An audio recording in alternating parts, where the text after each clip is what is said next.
Hi, friends. I hope you're having a beautiful Saturday. Today, I was directed to ask you and myself a really important question that can be extremely pivotal for the outcome of your days, your months, and your year. So, a few years ago, a book came out that everyone went crazy over that was in the circles that I was in. And that book was called The Desire Map by Danielle Laporte. So, some of you guys might know that book. I bought that book, and to be honest, it didn't drive me as excited as it did other people. Maybe it just wasn't the right thing for me at that time. But right now, I was directed back to this book, and specifically to one question. So we're coming close to the full moon. I don't know if you guys are into that, but the full moon is all about releasing what doesn't serve you. I started getting into astrology and shamanism recently, and there's a lot going on within the energy of the universe, of the earth, and right now there's a lot of energy going on, and a lot of things are coming full circle. So if things are coming up for you that have been old things in the past that keep repeating, you really need to pay attention.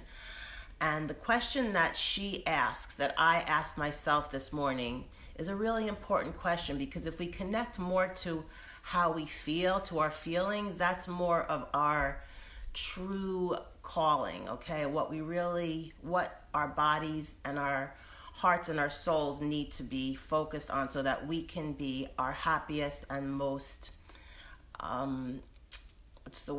true selves. So, how do you want to feel? That's the question again. How do you want to feel? So I asked myself this question this morning, and so many answers came up for me. I'll just give you a few of the answers that came up for me personally. I want to feel safe, organized, rested, loved, complete, whole, confident, fulfilled. I want to feel trust, satisfied, worthy, creative, vibrant. So I don't want to keep going, but these were some of the things that I want to feel. So I asked myself, what's really, like, looking at these words and these feelings, what seems to be the most prominent, the one that keeps coming up more and more for me? And that one, it came to me really easily, was trust. I realized that I don't have a lot of trust maybe in myself, maybe in some of the people around me, maybe in the process of life. And I think it's a common thing for a lot of people when it comes to their bodies especially. They don't trust their bodies and they don't listen to their bodies. And as a chiropractor, that's one thing I do, is trust my body and know that our bodies are so intelligent. There's such a strong intelligence within us. And if we listen to that higher intelligence and calling within our bodies, then we can always do the right thing for ourselves.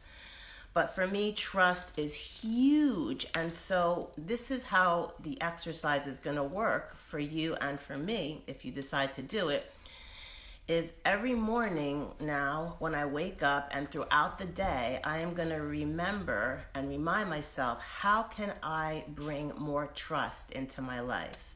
Because remember, the opposite of trust is fear. That's how I look at it. And also some people say the opposite of love is fear, and I kind of feel that way too.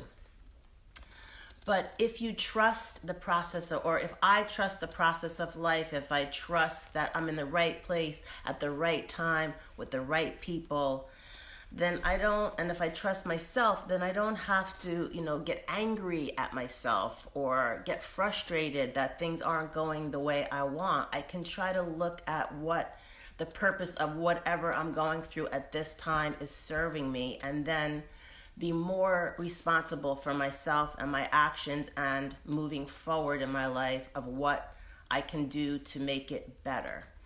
So I just feel this is a huge exercise that can change your life. I really feel like it's going to change my life. And I hope this helped you today. If you're really interested in the process, maybe you want to go ahead and get that book by Danielle Laporte, The Desire Map. It's a really beautiful book, and it has lots of places to write your notes in it, and it's just written in a really fun, lots of different fonts and easy to read manner. So thank you so much for listening, and have a wonderful weekend. And don't forget about the dads. There's lots of great dads out there, and they deserve to be honored. Okay, have a good one. Bye.